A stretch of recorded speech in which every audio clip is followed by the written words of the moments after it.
بسم اللہ الرحمن الرحیم۔ تمام تعریفیں اس ذات کے لیے جس نے انسانی ذہن کو ادراک کا نور بخشا، اور درود و سلام اس ہستی پر جو حق اور یقین کی سب سے بڑی تصدیق بن کر آئے۔ بے شک، سبحان اللہ۔ طلباء، آج ہم علم المنطق کورس شروع کرنے جا رہے ہیں۔ کورس کے تمام اسباق حاصل کرنے کے لیے چینل کو سبسکرائب کریں۔ چلیے سٹارٹ کرتے ہیں۔ ہاں یہ واقعی ایک بہت زبردست سفر ہونے والا ہے۔ بالکل، تو آج کی اس تعلیمی نشست کا یا کہہ لیں اس گہرے مطالعے کا بنیادی مقصد شرح تحصیل المنطق کے پہلے سبق کو کھنگالنا ہے، اور ہمارے ساتھ جو ماہر موجود ہے نا، وہ ان پرانی اور بظاہر مشکل اصطلاحات کو آج کے دور کے حساب سے سمجھانے میں بہت کمال رکھتے ہیں۔ بہت شکریہ۔ اصل میں ہوتا یہ ہے کہ جب بھی علم المنطق کا ذکر آتا ہے تو مطلب ایک تاثر بن جاتا ہے کہ یہ شاید پرانے فلسفیوں کی کوئی بہت ہی خشک سی، کوئی بورنگ سی بحث ہے۔ ہاں بالکل، ایسا ہی لگتا ہے جیسے بہت موٹی موٹی کتابوں کی باتیں ہو رہی ہوں۔ صحیح کہہ رہی ہیں آپ، لیکن حقیقت میں ایسا نہیں ہے۔ دیکھیں، منطق کوئی کتابی کیڑا بننے کا نام نہیں ہے۔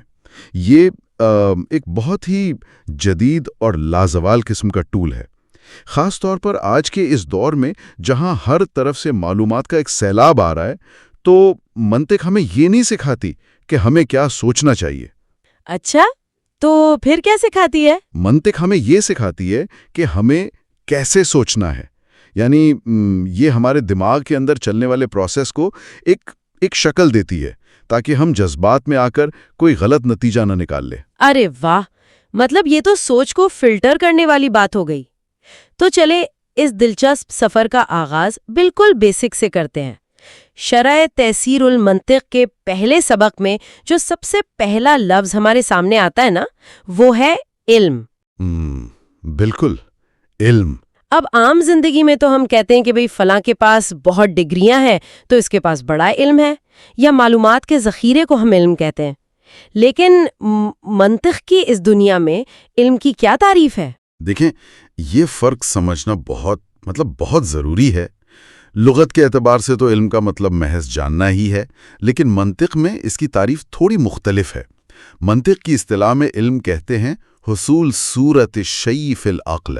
حصول صورت الشیء فی العقل؟ اس کا مطلب ذرا آسان الفاظ میں بتائیں گے؟ ہاں بالکل، یعنی علم حاصل ہونے کا مطلب صرف یہ ہے کہ جب کسی چیز کا نام لیا جائے نا تو ذہن میں فوراً اس کی ایک تصویر یا خاکہ بن جائے۔ جب تک ذہن میں وہ خاکہ نہیں بنتا، منطق کے نزدیک اس چیز کا علم حاصل نہیں ہوا۔ اچھا، ایک سیکنڈ، تو اگر ہم ڈیلی لائف کی کوئی مثال لیں، مطلب فرض کریں میں کہتی ہوں لفظ بریانی۔ ارے بریانی کا نام لے کر تو آپ نے واقعی بھوک چمکا دی۔ ہاں نا، تو جیسے ہی میں نے بریانی کہا تو ذہن میں فوراً گرم چاولوں، مسالوں اور خوشبو کی ایک تصویر بن گئی۔ تو منطق کی روح سے کیا یہ تصویر بننا ہی علم ہے؟ 100%، بالکل یہی بات ہے۔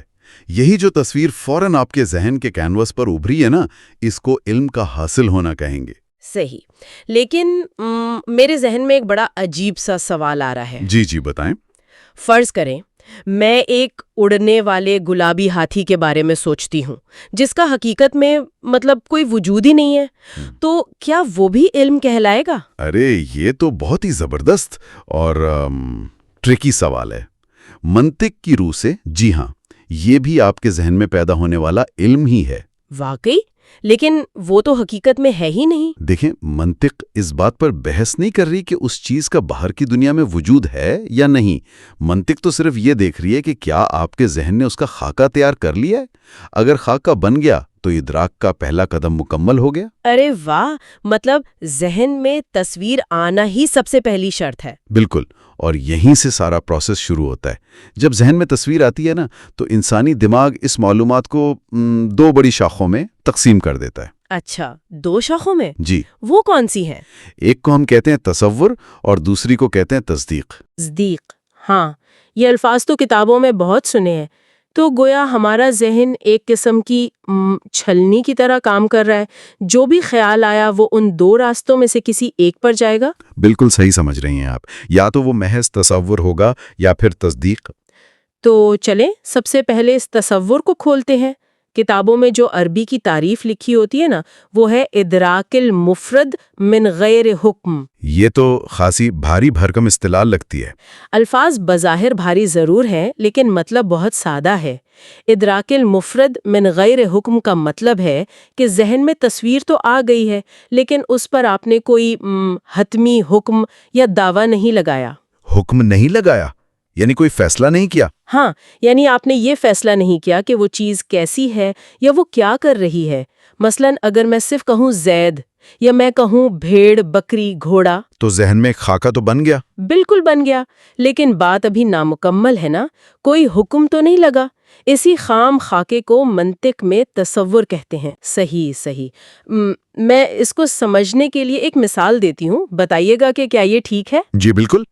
فرض کریں کہ یہ جو تصور ہے نا، یہ ایسا ہے جیسے ایک تھیٹر یا ڈرامے کا کردار ہے۔ فرض کریں اس کردار کا نام زید ہے۔ اب وہ سٹیج پر آ کر بس خاموشی سے کھڑا ہو جاتا ہے۔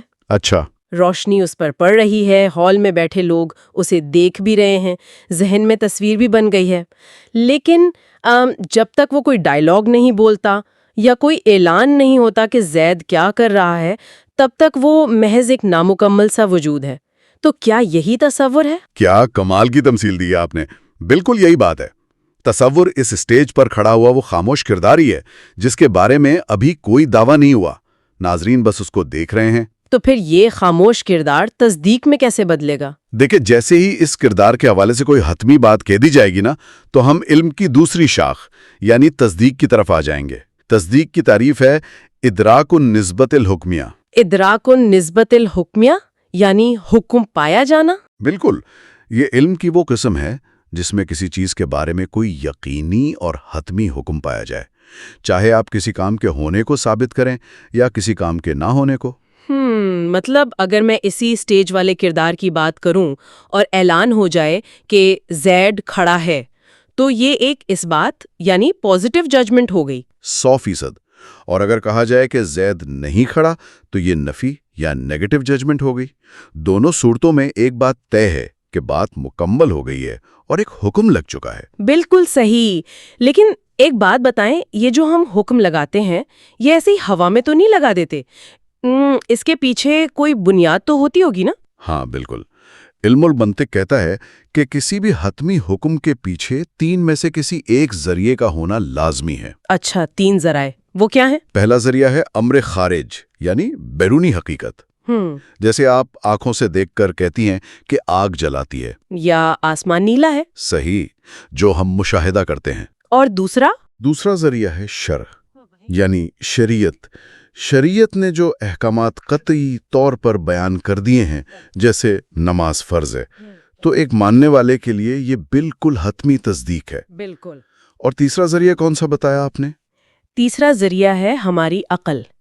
انسانی عقل کچھ چیزوں کو بدیہی طور پر 100% درست مانتی ہے، جیسے 2 اور 2 4 ہوتے ہیں۔ صحیح۔ تو ان تینوں طریقوں سے جو بات ثابت ہو وہ تصدیق کہلائے گی۔ بالکل۔ اچھا، یہاں نا میرے ذہن میں ایک بڑا کھٹکنے والا سوال آ رہا ہے۔ پوچھیں، کیا سوال ہے؟ آپ نے تصدیق کی تعریف میں بار بار ایک لفظ استعمال کیا، یقینی، ہاں، کہ حکم یقینی ہونا چاہیے۔ لیکن روزمرہ کی زندگی میں تو ہم انسان بہت سے ایسے دعوے کرتے ہیں جن کے بارے میں ہم 100% پر یقین نہیں ہوتے۔ ہاں، یہ تو ہے۔ جیسے اگر محکمہ موسمیات والے کہیں کہ بھئی آج 90% بارش کا امکان ہے، اب جملہ تو مکمل ہے، ایک دعویٰ بھی کیا جا رہا ہے، تو کیا منطق اس کو بھی تصدیق مانے گی؟ یہ آپ نے بہت ہی شاندار نکتہ اٹھایا ہے، اور سچ بتاؤں تو اکثر لوگ یہیں پر آ کر منطق کو سمجھنے میں مار کھا جاتے ہیں۔ اچھا، وہ کیسے؟ اس کو سمجھنے کے لیے نا ہمیں ایک ذہنی پیمانہ یا یوں کہہ لیں کہ ایک سرٹینٹی ڈائل تصور کرنا پڑے گا۔ سرٹینٹی ڈائل مطلب یقین کا پیمانہ؟ بالکل، اس ڈائل کے ایک سرے پر 100% یقین ہے اور دوسرے سرے پر شک ہے۔ اب دیکھیں، منطق کے اصول ہماری روزمرہ کی گپ شپ کی طرح نرم نہیں ہوتے، یہ ریاضی کی طرح بالکل بے رحم ہوتے ہیں۔ تصدیق کہلانے کے لیے اس ڈائل کا 100% یقین پر ہونا لازمی ہے۔ ارے لیکن انسانی دماغ تو 90% کو بھی تقریباً 100% ہی مان لیتا ہے نا، تو اگر ہم 90% والے دعوے کو تصدیق نہیں مانیں گے تو پھر وہ کس کھاتے میں جائے گا؟ یہی تو انسانی ذہن کا مغالطہ ہے جس سے منطق ہمیں بچانا چاہتی ہے۔ اگر لگائے گئے حکم میں 1% بھی شک آ گیا نا، تو وہ بات تصدیق کے درجے سے دھڑام سے نیچے گر جاتی ہے۔ دڑام سے نیچے گر جاتی ہے، مطلب واپس تصور بن جاتی ہے۔ بالکل صحیح پہچانا آپ نے۔ وہ اپنا درجہ کھو کر واپس وہیں پہنچ جاتی ہے جہاں سے چلی تھی، یعنی وہ محض ایک تصور کے خانے میں قید ہو جاتی ہے۔ واہ، مطلب اگر میں کہوں کہ کیا زید آیا ہوگا تو اس میں بات تو زید کے آنے کی ہو رہی ہے، لیکن کیونکہ شک موجود ہے تو یہ تصدیق نہیں۔ جی نہیں، چونکہ سوالیہ نشان آ گیا، شک آ گیا، اس لیے اب یہ صرف اور صرف ایک تصور ہے، تصدیق نہیں۔ یہ تو واقعی ذہن کے دریچے کھولنے والی بات ہے۔ مطلب ہم روزمرہ کی باتوں میں جن چیزوں کو بڑی پختگی سے حتمی ججمنٹ سمجھ رہے ہوتے ہیں، وہ منطق کے ترازو پر تلنے کے بعد محض تصور کے ڈھیر میں گر جاتی ہیں۔ بالکل، کیونکہ ان میں شک کی ملاوٹ ہوتی ہے۔ تو اس پوری پیچیدہ بحث کو سمیٹنے کے لیے کیوں نہ ہم طلباء کے لیے ایک آسان سا ایک ذہنی فلو چارٹ بنا لیں؟ ہاں، یہ بہت اچھا آئیڈیا ہے۔ کیسے بنائیں گے آپ یہ فلو چارٹ؟ دیکھیں، اس فلو چارٹ کے 2 دروازے یا 2 سوالات رکھ لیتے ہیں۔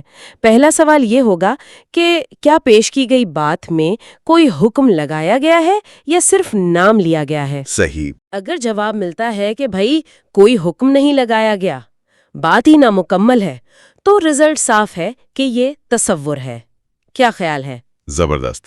اور اگر پہلے دروازے سے جواب ہاں میں مل جائیں، یعنی حکم تو لگایا گیا ہے، ہاں، تو پھر ہم دوسرے دروازے کی طرف جائیں گے، اور دوسرا سوال یہ ہوگا کہ کیا یہ جو حکم لگایا گیا ہے یہ 100% یقینی ہے؟ کیا اس میں کسی شک کی کوئی ادنا سی بھی گنجائش ہے؟ بالکل ٹھیک۔ اب اگر جواب ملے کہ ہاں اس میں شک ہے تو وہ بات واپس پہلے خانے میں چلی جائے گی اور تصور کہلائے گی۔ لیکن اگر جواب ملے کہ یہ حکم 100% یقینی اور حتمی ہے، تب جا کر وہ اس فلو چارٹ سے پاس ہوگی اور تصدیق کہلائے گی۔ کیا زبردست اور آسان طریقہ کار بنا دیا آپ نے۔ میرا خیال ہے اس فلو چارٹ کے بعد تو کوئی کنفیوژن رہنی ہی نہیں چاہیے۔ تو پھر کیوں نہ اس فلو چارٹ کا ٹیسٹ لیا جائے؟ شرح تسیر المنطق میں جو عملی مشقیں دی گئی ہیں نا، چلیں ان پر اس کو اپلائی کرتے ہیں۔ چلیں، بالکل، دیکھتے ہیں کتاب میں کیا مثالیں ہیں۔ کتاب میں 10 مختلف مثالیں دی گئی ہیں۔ ہم آسانی کے لیے ان کو گروپس میں بانٹ لیتے ہیں۔ پہلا گروپ ان مثالوں کا ہے جو بظاہر جملے لگتے ہیں لیکن دراصل ان میں صرف کوئی تعلق یا صفت بیان کی گئی ہے۔ اچھا، مثلاً لکھا ہے زید کا گھوڑا، عمر کی بیٹی اور سرد پانی۔ اب دیکھیں، ایک عام انسان تو سوچے گا کہ بھئی گھوڑا اگر زید کا ہے تو یہ تو ایک حقیقت ہے نا، تو کیا یہ تصدیق نہیں ہونی چاہیے؟ جی نہیں، ہرگز نہیں۔ اور یہی وہ جال ہے جس میں عموماً نئے طلباء پھنس جاتے ہیں۔ اچھا، وہ کیوں؟ دیکھیں، جب ہم سنتے ہیں زید کا گھوڑا یا سرد پانی تو ہمارے ذہن میں ایک تصویر تو آ گئی۔ ہمیں پتہ چل گیا کہ ایک گھوڑا ہے جس کا تعلق زید سے ہے۔ لیکن ذرا اپنے فلو چارٹ کا پہلا سوال تو یاد کریں کہ کیا اس پر کوئی حکم لگایا گیا ہے؟ بالکل۔ کیا ہمیں اس جملے میں بتایا گیا کہ زید کا گھوڑا تیز دوڑتا ہے، یا وہ بیمار ہے، یا بک چکا ہے؟ نہیں، یہ تو کچھ نہیں بتایا گیا۔ بس تو پھر چونکہ بات ہی نامکمل ہے، کوئی خبر یا پریڈیکیٹ موجود ہی نہیں، اس لیے آپ کے فلو چارٹ کے مطابق یہ خالصتاً تصور ہے۔ صرف مبتدا یا سبجیکٹ کا ہونا کافی نہیں ہوتا۔ بالکل منطقی بات ہے۔ اچھا، اب ہم دوسرے گروپ کی طرف چلتے ہیں۔ اس میں ایک مثال ہے جس میں ایک دعویٰ بھی ہے، خبر بھی دی جا رہی ہے۔ جملہ کچھ یوں ہے کہ بکر خالد کا بیٹا ہوگا۔ بکر خالد کا بیٹا ہوگا۔ اب اس میں بظاہر ایک پورا مفہوم ہے کہ ایک شخص بکر ہے جو خالد کا بیٹا ہے، تو یہ ہمارے فلو چارٹ کے کس دروازے پہ رکے گا؟ دیکھیں، یہ مثال فلو چارٹ کے پہلے دروازے سے تو بہت آرام سے گزر جائے گی کیونکہ اس میں ایک دعویٰ موجود ہے۔ لیکن جیسے ہی یہ دوسرے دروازے پر یعنی اس سرٹینٹی ڈائل کے پاس پہنچے گی نا، تو وہاں اس کو روک لیا جائے گا۔ روک لیا جائے گا کیونکہ اس میں لفظ ہوگا استعمال ہوا ہے۔ بالکل، آپ خود دیکھیں، لفظ ہوگا چیخ چیخ کر بتا رہا ہے کہ اس بات میں شک پایا جاتا ہے۔ یہ ایک غیر یقینی دعویٰ ہے، اور ہم نے اصول کیا طے کیا تھا کہ اگر 100% یقین کی جگہ 1% بھی شک آ جائے تو وہ بات اپنے درجے سے گر جاتی ہے۔ ہاں، لہٰذا اسی شک کی وجہ سے یہ جملہ تصدیق نہیں بن پائے گا، بلکہ واپس جا کر تصور کی فہرست میں کھڑا ہو جائے گا۔ بہت خوب، بہت اچھے سے واضح ہو گیا یہ۔ چلے اب تیسرے گروپ پر آتے ہیں۔ اس میں کچھ شرعی اور مذہبی حقائق پر مبنی مثالیں ہیں۔ اچھا، بتائیے۔ مثالیں یہ ہیں: محمد صلی اللہ علیہ وسلم اللہ کے سچے رسول ہیں، ہاں، جنت حق ہے اور قبر کا عذاب حق ہے۔ ان کے بارے میں منطق کیا کہتی ہے؟ یہ تو بہت ہی واضح ہے۔ یاد کریں، ہم نے تصدیق کے ذرائع میں شریعت کا ذکر کیا تھا۔ ہاں، امر خارج، شرع اور عقل۔ بالکل۔ اب یہ جو تینوں مثالیں آپ نے پڑھی، ان میں ایک مکمل اور واضح دعویٰ موجود ہے، تو پہلا دروازہ تو کلیئر ہو گیا۔ اور چونکہ شریعت کو ماننے والوں کے نزدیک یہ احکامات بالکل قطعی اور 100% یقینی ہیں، ان میں کسی شک کی رتی برابر بھی گنجائش نہیں ہے۔ تو اس کا مطلب ہے یہ دوسرے معیار کے معیار پر بھی 100% پورے اترتے ہیں۔ جی ہاں، اسی لیے منطقی اعتبار سے یہ تینوں مثالیں قطعی طور پر تصدیق کے زمرے میں آئیں گی۔ سبحان اللہ، یہ بات واقعی ذہن نشین کرنے کے لائق ہے۔ لیکن اب جو چوتھا اور آخری گروپ آ رہا ہے اس میں بڑی ہی دلچسپ قسم کی پیچیدگی ہے۔ اچھا، وہ کیا پیچیدگی ہے؟ اس گروپ میں 2 مثالیں ہیں۔ ایک ہے صرف دوزخ کا عذاب کہنا اور دوسرا ہے صرف مکہ معظمہ کہنا۔ اب دیکھیں، ہوتا یہ ہے کہ ان الفاظ کی روحانی اور جذباتی ہیبت اتنی زیادہ ہے کہ بندہ سنتے ہی ایک خاص کیفیت میں چلا جاتا ہے، اور اکثر لوگ ان بھاری الفاظ کے تقدس کی وجہ سے جذبات کی رو میں بہہ کر ان کو فوراً کوئی بہت بڑی حقیقت یا تصدیق مان لیتے ہیں۔ تو منطق ان جذبات کو کیسے ہینڈل کرتی ہے؟ دیکھیں، منطق کا سب سے بڑا حسن یہ ہے کہ یہ جذبات کی دھند کو چھانٹ کر حقیقت کا اصل ڈھانچہ سامنے لے آتی ہے۔ جب ہم دوزخ کا عذاب یا مکہ معظمہ سنتے ہیں تو بے شک ہمارے ذہن میں خوف یا عظمت کی ایک گہری تصویر بنتی ہے۔ ہاں، بالکل بنتی ہے۔ لیکن ہمیں اپنے اسی فلو چارٹ کے اصولوں پر سختی سے قائم رہنا ہے۔ آپ خود بتائیں، کیا ان الفاظ میں کوئی مکمل جملہ موجود ہے؟ کیا کوئی دعویٰ پیش کیا گیا ہے کہ دوزخ کا عذاب کس کے لیے ہے، یا مکہ معظمہ میں اس وقت کیا ہو رہا ہے؟ نہیں، ان میں بظاہر کوئی ایسا حتمی جملہ تو مکمل نہیں ہو رہا۔ یہ تو محض نام ہیں یا تصورات ہیں۔ بس پھر فیصلہ ہو گیا۔ چونکہ کوئی حکم نہیں لگایا گیا، کوئی دعویٰ مکمل نہیں ہوا، اس لیے الفاظ کی ہیبت یا ان کا تقدس اپنی جگہ، لیکن منطقی ساخت کے حساب سے یہ دونوں مثالیں بھی محض تصوری کہلائیں گی۔ واہ! مطلب تصدیق بننے کے لیے جملے کا مکمل ہونا اور اس پر یقینی حکم کا ہونا کسی بھی صورت معاف نہیں کیا جا سکتا۔ بالکل بھی نہیں۔ میرا خیال ہے یہ تو انسان کے اندر معلومات کو پرکھنے کا ایک نیا آپریٹنگ سسٹم انسٹال کر دیتا ہے۔ بالکل صحیح کہا آپ نے۔ الحمدللہ، آج کی اس بھرپور تعلیمی نشست میں ہم نے تصور کی خاموشی اور تصدیق کی یقینی آواز کے درمیان فرق کو کامیابی کے ساتھ سمجھ لیا ہے، اور وہ جو فلو چارٹ ہم نے بنایا اس نے تو پیچیدہ باتوں کو کتنا آسان کر دیا ہے۔ جی، یہ ایک بہت اہم سنگ میل ہے۔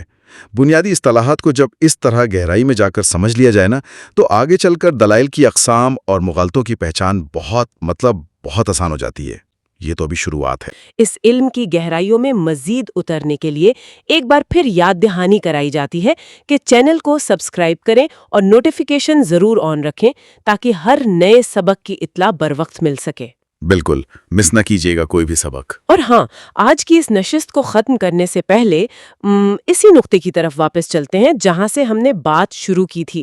ذرا سوچئے گا، آج جب ہم سکرینز پر نظریں جمائے بیٹھے ہوتے ہیں اور واٹس ایپ پر یا سوشل میڈیا پر تبصروں اور دعووں کی ایک آندھی سی ہم سے ٹکراتی ہے، تو ان میں سے کتنی ہی ایسی باتیں ہوتی ہیں جو شک سے بھری ہوتی ہیں، بے شمار، جن میں کوئی حتمی یقین نہیں ہوتا، لیکن ہم انہیں سچائی کی پوشاک پہنا کر تصدیق سمجھ کر آگے فارورڈ کر دیتے ہیں۔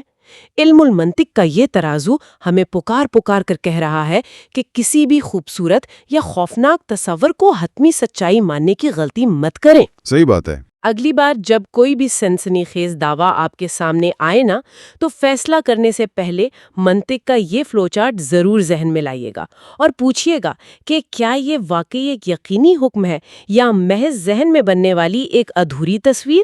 اس سوال پر ضرور غور کیجیے گا۔ تب تک کے لیے اللہ حافظ۔ اللہ حافظ۔